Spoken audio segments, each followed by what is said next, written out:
Hello दोस्तों, कैसे हैं आप सब। उम्मीद करती हूँ कि आप लोग अच्छे होंगे और अपनी पढ़ाई भी अच्छे से कर रहे होंगे।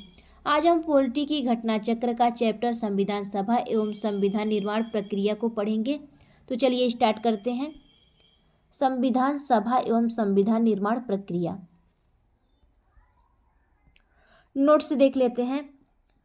भारतीयों की ओर से संविधान सभा की सर्वप्रथम मांग मई 1934 में रांची में स्वराज पार्टी ने की थी। किसने? स्वराज पार्टी ने। कब? मई 1934 में। वर्ष 1934 में ही भारत में संविधान सभा के गठन का विचार एम.एन. राय ने दिया। किसने? एम.एन. राय ने दिया। भारतीय राष्ट्रीय कांग्रेस के स्तर पर भी पहली बार स्वराज पार्टी के बाद पटना में मई 1934 में ही संविधान निर्माण के लिए आधिकारिक रूप से संविधान सभा की मांग की गई, जिसकी पुष्टि कांग्रेस के 1936 के फैजपुर अधिवेशन में की गई। एक निर्वाचित संविधान सभा द्वारा भारत के संविधान का निर्माण करने का प्रस्ताव सर्वप्रथम वर्ष 1942 में क्रिप्स मिशन द्वारा किया गया था। कैबिनेट मिशन योजना 1946 द्वारा भारतीय संविधान सभा का प्रतिनिधिक निर्वाचन के आधार पर गठन किया गया था। कैबिनेट मिशन की रिपोर्ट के अनुसार संविधान सभा निर्वाचित होती थी और प्रांतों का प्रतिनिधित्व जनसंख्या के आधार पर होता था। इसके तहत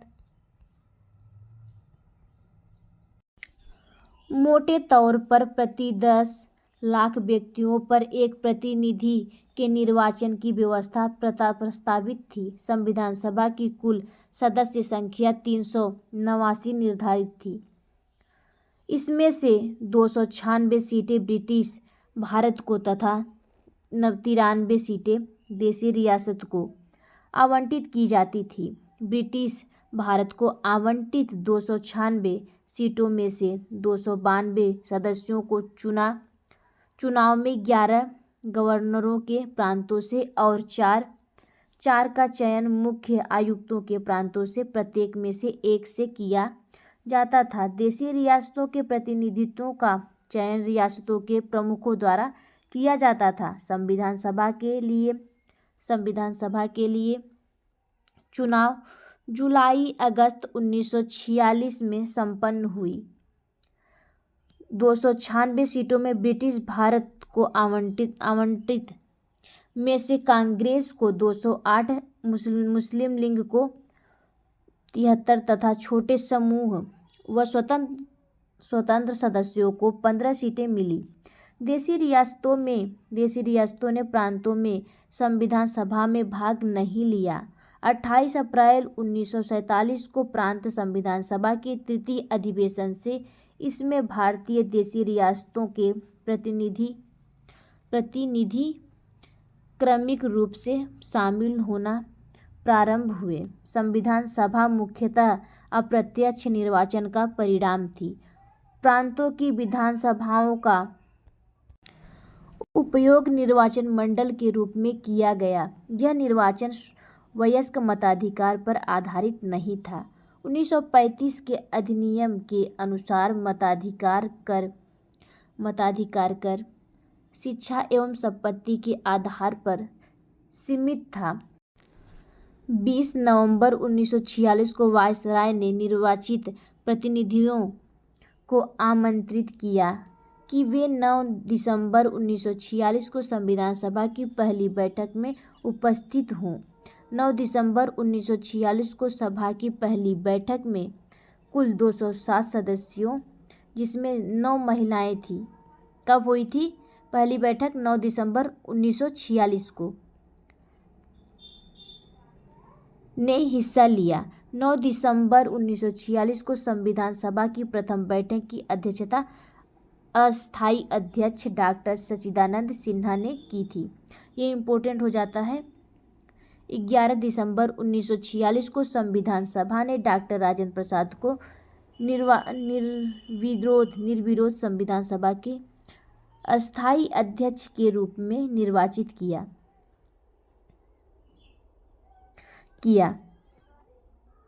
13 दिसंबर 1946 को जवाहरलाल नेहरू ने संविधान सभा में उद्देश्य प्रस्ताव प्रस्तुत किया, जो कि 22 जनवरी 1947 को संविधान सभा द्वारा पारित किया गया। माउंटबेटन योजना 3 जून 1947 के तहत हुए विभाजन के परिणामस्वरूप पाकिस्तान के लिए एक पृथक संविधान सभा का गठन किया गया तथा मूल भारतीय संविधान सभा के सदस्यों की कुल संख्या घटकर 299 रह गई, जिसमें भारतीय प्रांतों के 229 प्रतिनिधि और भारतीय रियासतों के 70 प्रतिनिधि शामिल थे। भारतीय संविधान के निर्माण और उनके अंगीकृत होने तक में संविधान सभा को कुल 2 वर्ष 11 माह 18 दिन लगे थे। कुल समय कितना लगा था? 2 वर्ष 11 माह 18 दिन का समय लगा था। ज्ञातव्य है कि लोकसभा और राज्यसभा की वेबसाइट पर इस संदर्भ में 2 वर्ष 11 माह एवं 17 दिन का समय मिलता है, जिसका कारण संभवतः संविधान को संविधान सभा द्वारा अंगीकृत किए जाने के दिन को संविधान के निर्वाचन की अवधि में शामिल नहीं किया जाना है। इनके लिए कुल 11 अधिवेशन, कुल अवधि 165 दिन हुए थे, जिसमें से 114 दिन संविधान के प्रारूप पर विचार किया गया था। 11वें अधिवेशन के अंतिम दिन 26 नवंबर 1949 को संविधान को अंगीकृत किया गया था। इन 11 अधिवेशनों के अतिरिक्त संविधान सभा पुनः 24 जनवरी 1950 को समवेत हुई, जब सदस्यों द्वारा भारत के संविधान पर हस्ताक्षर 284 सदस्यों द्वारा किए गए थे। भारतीय संविधान के निर्माण के समय बेनेगल नरसिंह राव BN राव को संवैधानिक सलाहकार नियुक्त किया गया था। 26 नवंबर 1949 को भारत के लोगों द्वारा संविधान को अंगीकृत, अधिनियमित और आत्मार्पित किया गया।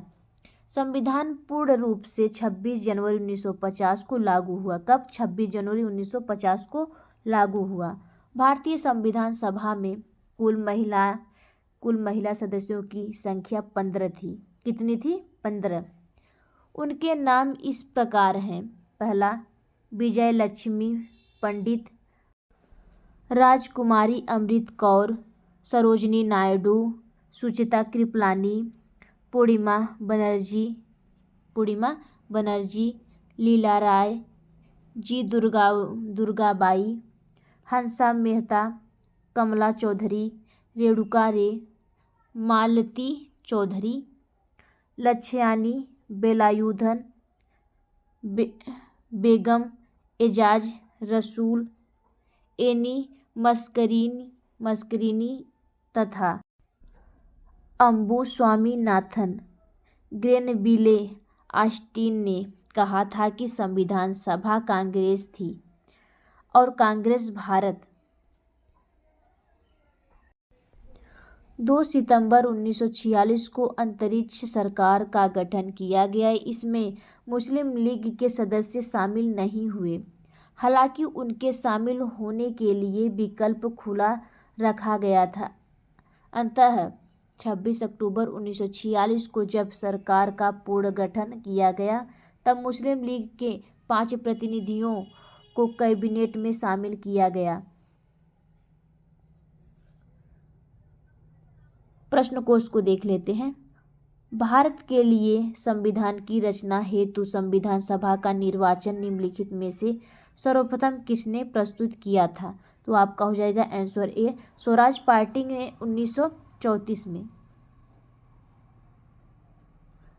मई 1934 में रांची में स्वराज पार्टी ने आत्मनिर्णय के अधिकार की मांग की और एक प्रस्ताव पारित किया, जिसमें कहा गया कि वयस्क मताधिकार के आधार पर निर्वाचित भारतीय प्रतिनिधियों की एक संविधान सभा होगी जो संविधान का निर्माण करेगी। भारतीयों की ओर से संविधान सभा की मांग करने का यह प्रथम अवसर था। स्वतंत्रता के पूर्व दिनों में प्रारंभ में किसने संविधान निर्मात्री सभा का विचार प्रस्तुत किया था? तो आपका हो जाएगा आंसर ए M.N. राय।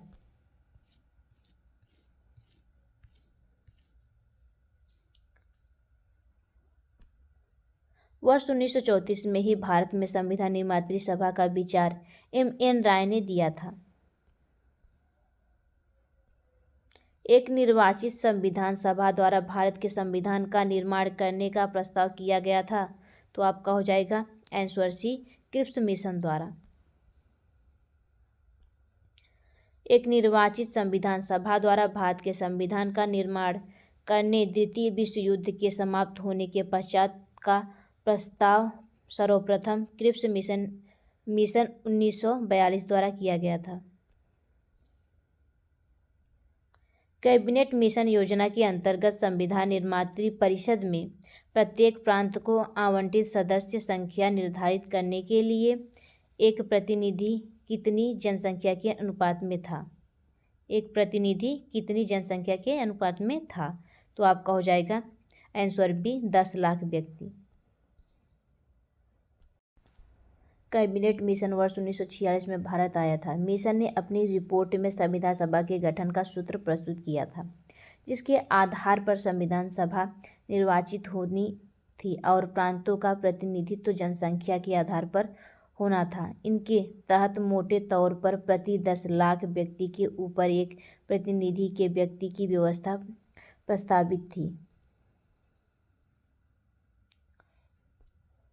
इन व्यक्तियों में से कौन कैबिनेट मिशन का सदस्य नहीं था? तो आपका हो जाएगा answer a William Wood.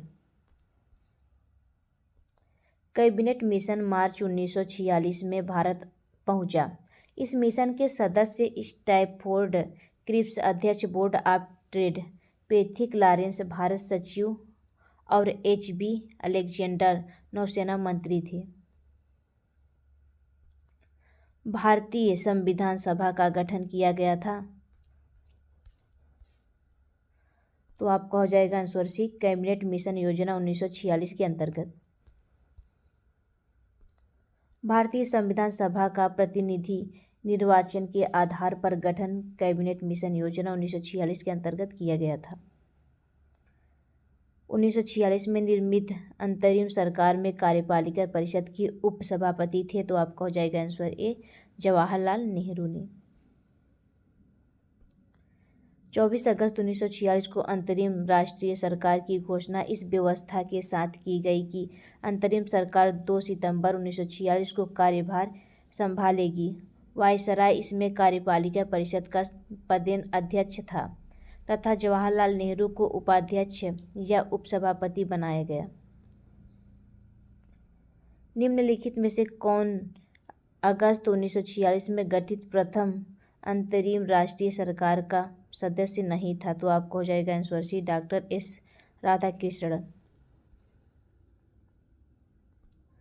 Cabinet mission योजना के आधार पर 24 अगस्त 1946 की घोषणा के तहत नवनिर्वाचित संविधान सभा में 2 सितंबर 1946 को भारत की अंतरिम सरकार का गठन किया गया था।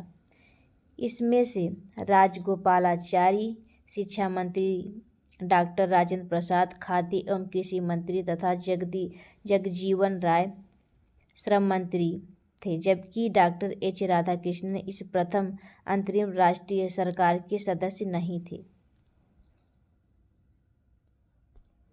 कथन ए बेबेल योजना के अनुसार कार्यकारी परिषद में हिंदू और मुसलमान सदस्यों की संख्या समान होनी थी। कारण आर बेबेल का विचार था कि ऐसी व्यवस्था से भारत का बंटवारा बच जाता। तो आपका हो जाएगा आंसर सी कथन सही है पर कारण गलत है।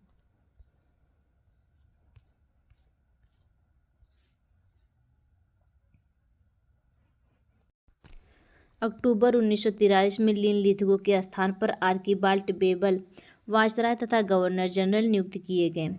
वे भारतीय संवैधानिक गतिरोध को दूर करने के उद्देश्य से मई 1945 में लंदन गए।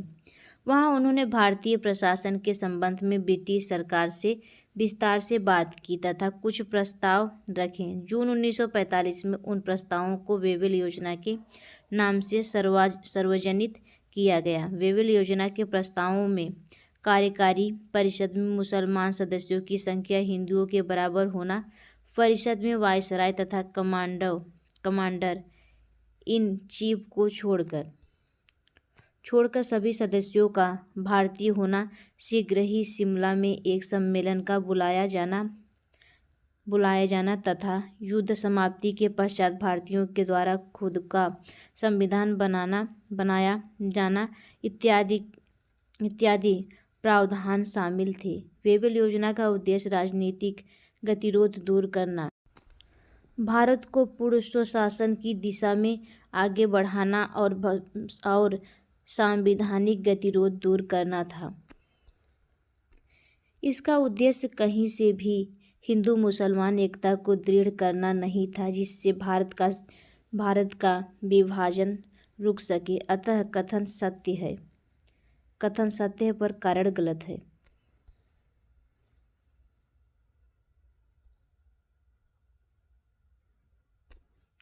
निम्नलिखित में से कौन से कथन संविधान सभा के विषय में सत्य हैं?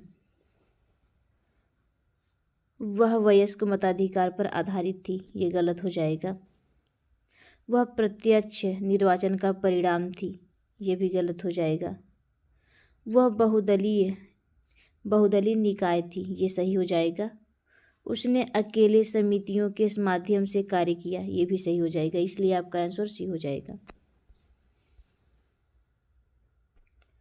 संविधान सभा के गठन के लिए राज्यों की विधानसभाओं का उपयोग निर्वाचन मंडल के रूप में किया गया। अतः संविधान सभा अप्रत्यक्ष निर्वाचन का परिणाम थी। इसका निर्वाचन वयस्क मताधिकार पर आधारित नहीं था। संविधान सभा में अनेक दलों के लोग शामिल थे। इस सभा ने अपने कार्यों का संचालन करने के लिए अनेक समितियों का गठन किया था। भारतीय संविधान सभा के संबंध में निम्नलिखित में कौन से कथन सही हैं? चलिए देख लेते हैं। यह वयस्क मताधिकार पर आधारित नहीं थी, ये सही हो जाएगा। यह प्रत्यक्ष निर्वाचन का परिणाम थी, ये गलत हो जाएगा। यह बहुदलीय संरचना नहीं थी, ये भी गलत हो जाएगा। यह कई समितियों के माध्यम से कार्यरत थी, ये सही हो जाएगा। इसलिए आपका आंसर ये हो जाएगा।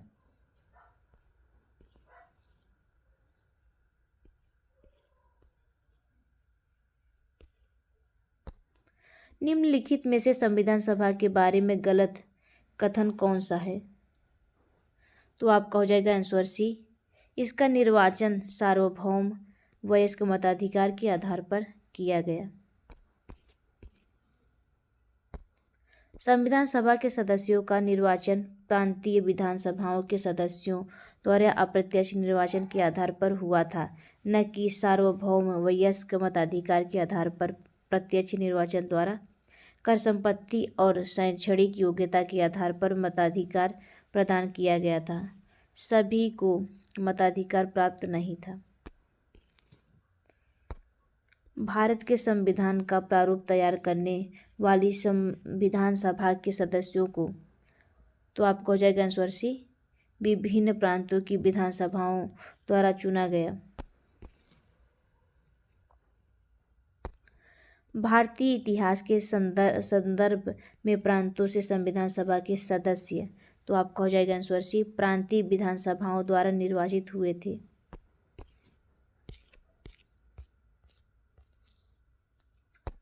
संविधान सभा में सदस्यों का चुनाव कैसे हुआ था? तो आपका हो जाएगा आंसर डी, प्रांतीय सभाओं द्वारा। संविधान सभा के चुने हुए स्थायी अध्यक्ष कौन थे? तो आपका हो जाएगा answer C, doctor Rajendra Prasad.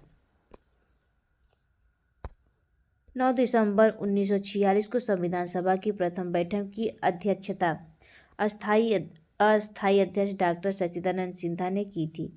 11 दिसंबर 1946 को संविधान सभा में डॉक्टर राजेंद्र प्रसाद को निर्विरोध संविधान सभा के अस्थायी अध्यक्ष के रूप में निर्वाचित किया गया।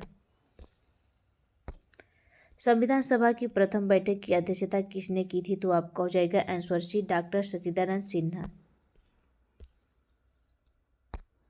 भारतीय संविधान सभा के उद्घाटन अधिवेशन की अध्यक्षता की गई थी? तो आपका हो जाएगा आंसर बी, डॉक्टर सच्चिदानंद सिन्हा द्वारा। भारत की संविधान निर्मात्री सभा के अध्यक्ष कौन थे? तो आपका हो जाएगा आंसर ए, डॉक्टर राजेंद्र प्रसाद। स्वतंत्र भारत की संविधान सभा के अध्यक्ष कौन थे? तो आपका हो जाएगा answer B, doctor Rajendra Prasad. संविधान सभा के प्रथम मनोनीत उपसभापति कौन थे? तो आपका हो जाएगा आंसर डी, फ्रैंक एंथोनी। संविधान सभा के प्रथम अस्थायी उपसभापति उपाध्यक्ष फ्रैंक एंथोनी थे, जिन्हें 9 दिसंबर 1946 को अस्थायी सभापति अध्यक्ष सच्चिदानंद सिन्हा द्वारा मनोनीत किया गया था। एच.सी. मुखर्जी संविधान सभा के पहले अस्थायी उपाध्यक्ष थे।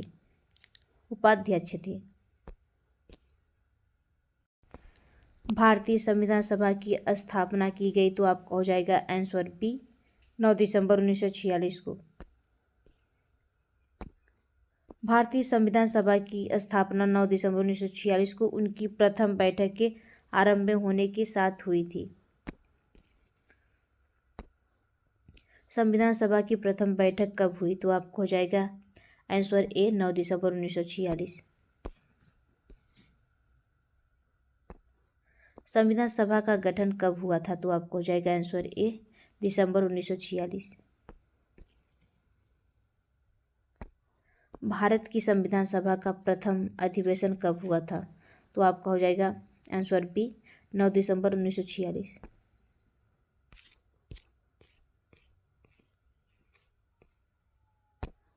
भारतीय संविधान सभा की पहली बैठक कब हुई थी? तो आपका हो जाएगा आंसर सी, 9 दिसंबर 1946 को।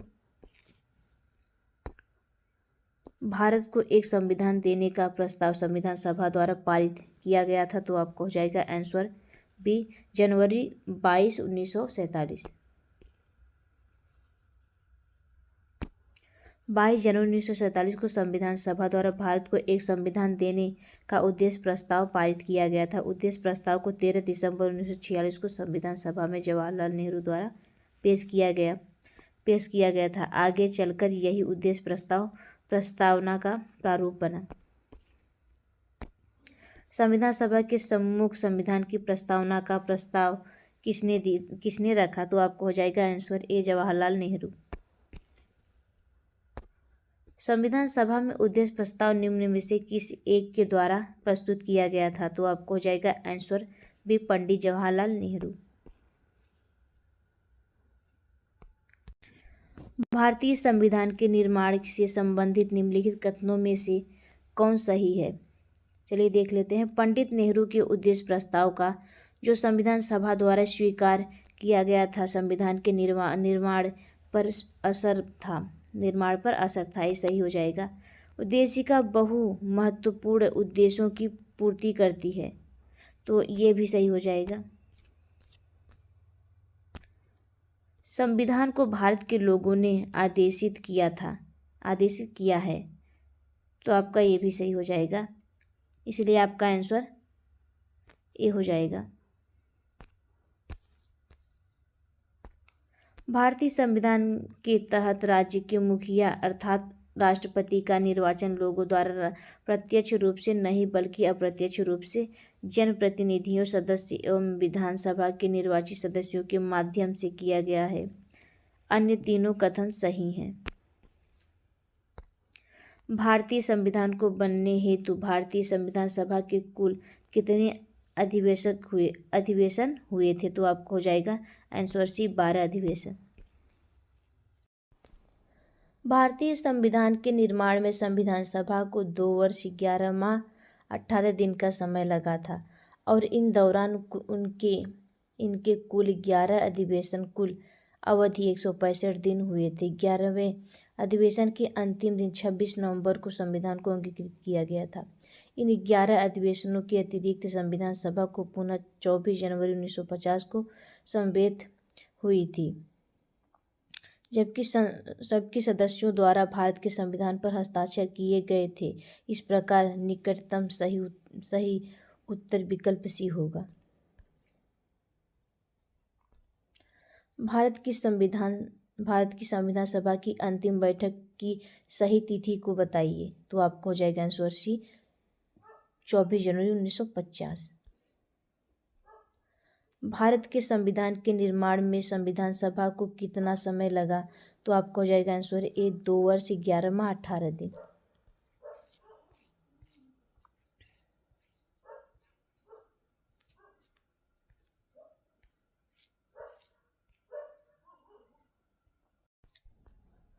सूची X सूची Y को सुमेलित कीजिए और सूची के नीचे दिए गए कूटों का प्रयोग करते हुए सही उत्तर चुनिए। सूची X सूची Y। संविधान सभा के पहले उपाध्यक्ष थे, तो आपका हो जाएगा H.C. मुखर्जी। प्रारूप समिति के मूलतः एकमात्र कांग्रेस सदस्य थे, तो आपका हो जाएगा K.M. मुंशी। राजस्थान की रियासतों का प्रतिनिधित्व करने वाले संविधान सभा के सदस्य, तो आपका हो जाएगा B.T. Krishnamachari.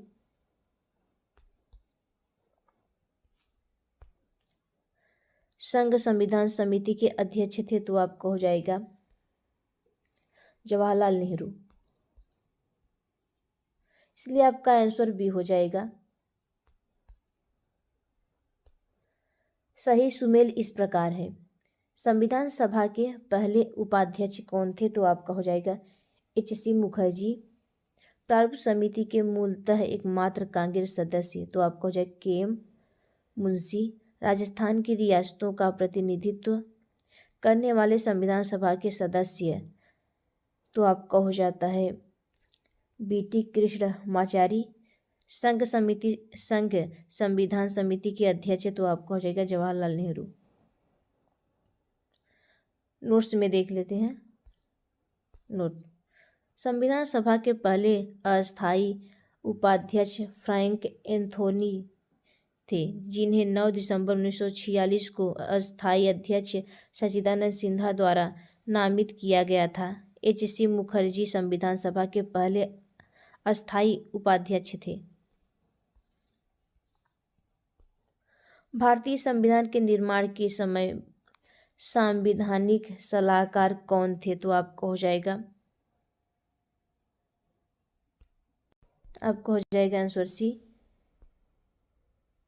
Answer C B.N. Rao.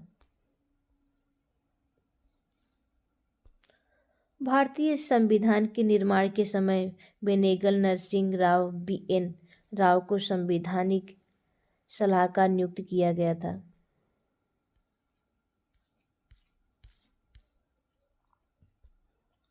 भारतीय संविधान का प्रथम प्रारूप तैयार किया गया था, तो आपको हो जाएगा आंसर B.N. राव द्वारा।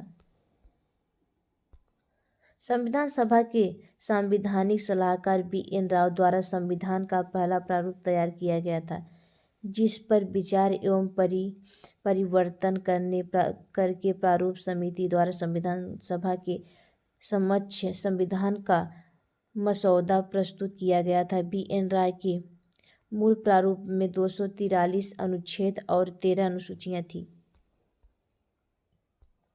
संविधान सभा में भारतीय संविधान का तृतीय वाचन कब प्रारंभ हुआ था? तो आपका हो जाएगा, चलिए थ्योरी के माध्यम से इसको देख लेते हैं।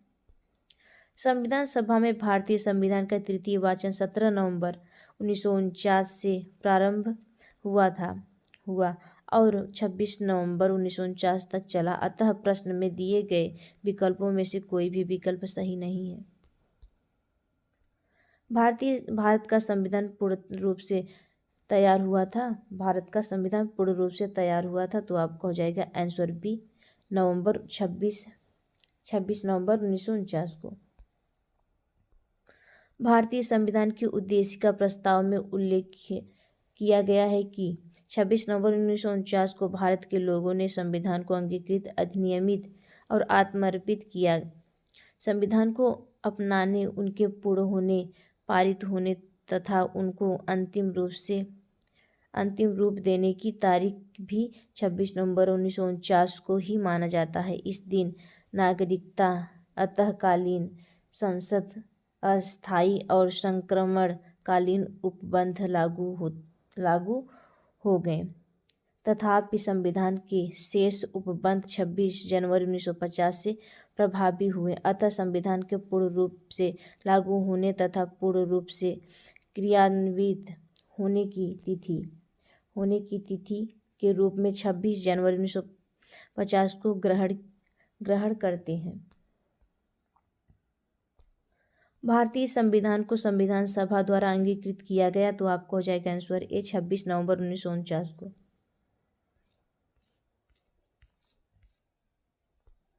संविधान सभा द्वारा भारतीय संविधान को स्वीकृत किया गया था, तो आपको हो जाएगा आंसर सी 26 नवंबर 1949 को।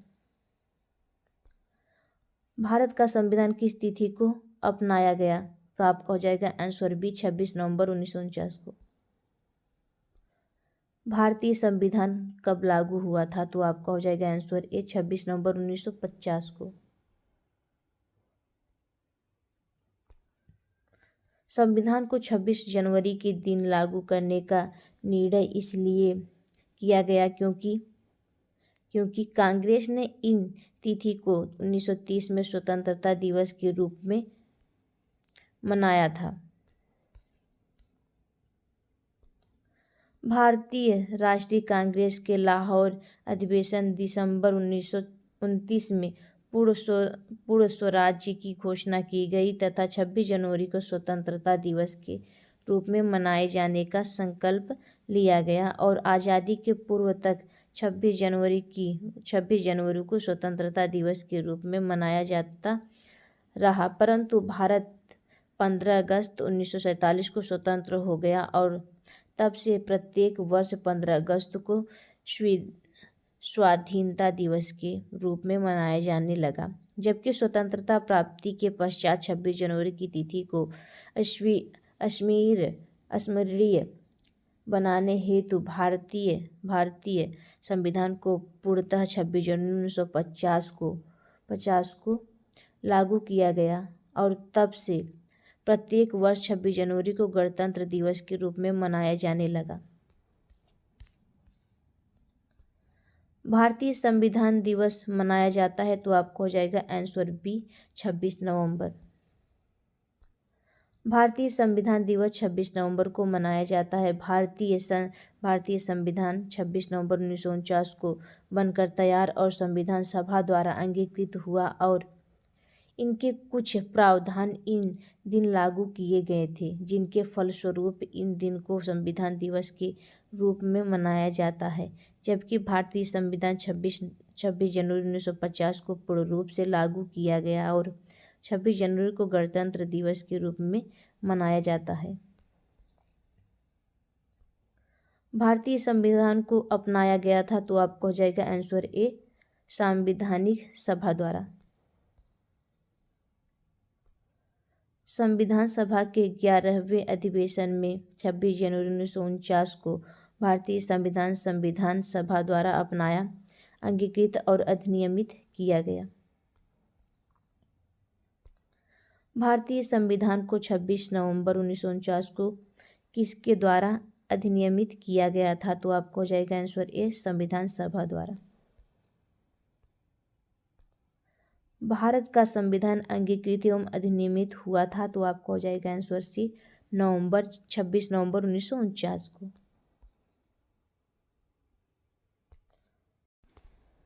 B.R. अम्बेडकर का संविधान सभा में निर्वाचन हुआ था, तो आपको हो जाएगा आंसर बी बम्बई प्रेसिडेंसी से।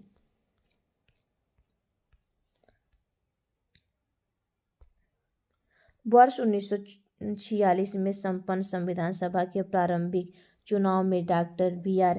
अम्बेडकर अविभाजित भारत के बंगाल प्रांत के पूर्वी भाग से निर्वाचित हुए थे। बाद में यह क्षेत्र पाकिस्तान में चले जाने के कारण डॉक्टर अंबेडकर भारतीय गणराज्य के बम्बई प्रेसिडेंसी के पूना संसदीय क्षेत्र से उपचुनाव में निर्वाचित होकर भारतीय संविधान सभा में सम्मिलित हुए। पूना सीट उनके लिए कांग्रेस के M.R. जयकर ने त्यागपत्र देकर रिक्त की थी। यद्यपि विकल्प ए में पश्चिम बंगाल है, फिर भी यह अभीष्ट विकल्प नहीं हो सकता क्योंकि डॉक्टर अंबेडकर पूर्वी बंगाल से प्रथमतः निर्वाचित हुए थे। अतः उन्होंने बम्बई प्रेसिडेंसी से निर्वाचित सदस्य के रूप में संविधान सभा में कार्य किया था। अतः स्पष्ट है कि अभीष्ट उत्तर विकल्प बी है। डॉक्टर भीमराव अंबेडकर का जन्म और मृत्यु कब हुई? तो आपको हो जाएगा आंसर बी, 1891 जन्म और 1956 में मृत्यु।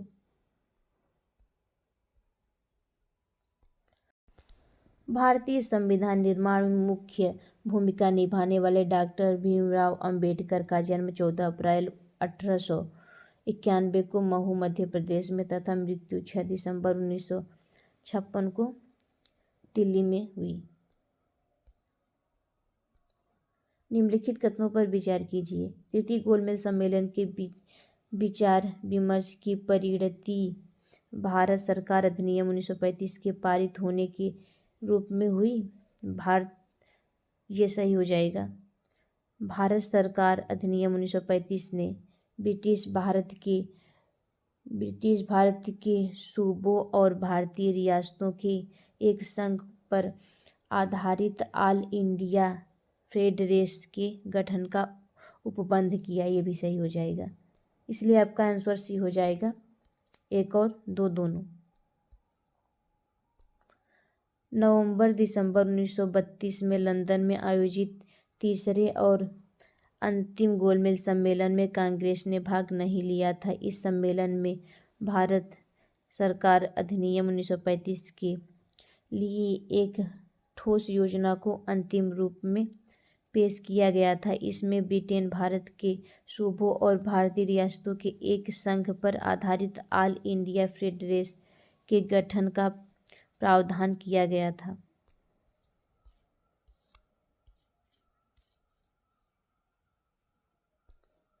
नीचे 2 वक्तव्य दिए गए हैं।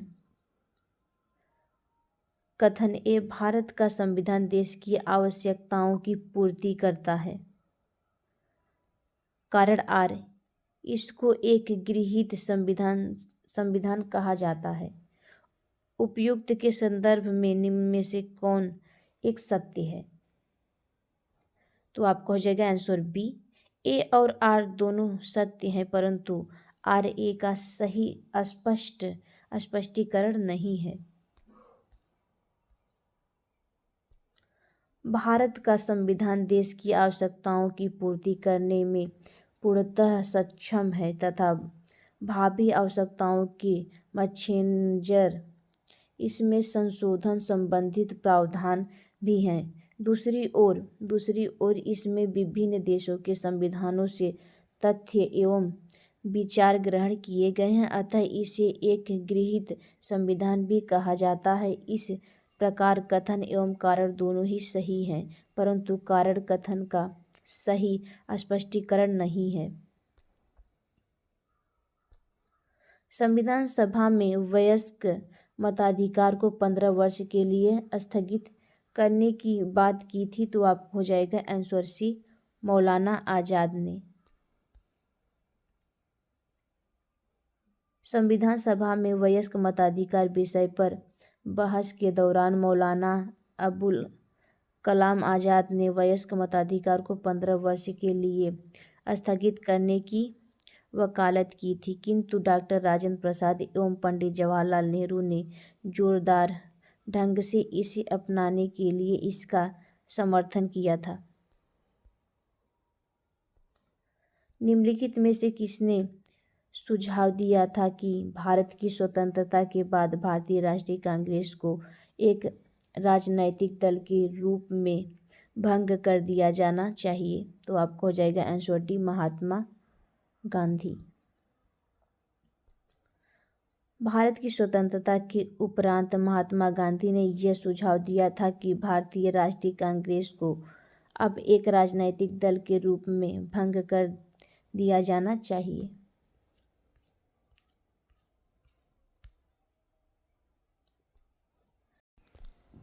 निम्नलिखित में से किसने कहा था, एक संविधान एक मशीन की तरह बेजान चीज है, इसमें वे लोग जीवन फूंकते हैं जो उनका नियंत्रण करते हैं। भारत में बस कुछ ईमानदार लोगों की आवश्यकता है जिनके लिए राष्ट्रीय हित की सर्वोपरि है। तो आपको हो जाए answer A, doctor Rajendra Prasad. प्रश्नगत कथन, संविधान सभा के अध्यक्ष और भारत के प्रथम राष्ट्रपति डॉक्टर राजेंद्र प्रसाद का है। यह कथन 26 नवंबर 1949 को भारतीय संविधान को अपनाए जाने के समय दिए गए उनके वक्तव्य का अंश है।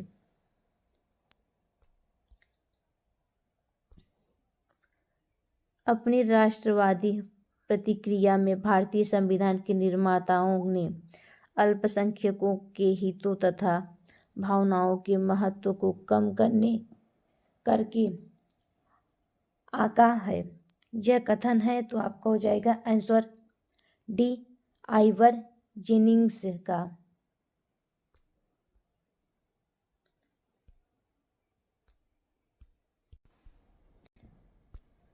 प्रस्तुत कथन आइवर जेनिंग्स का है।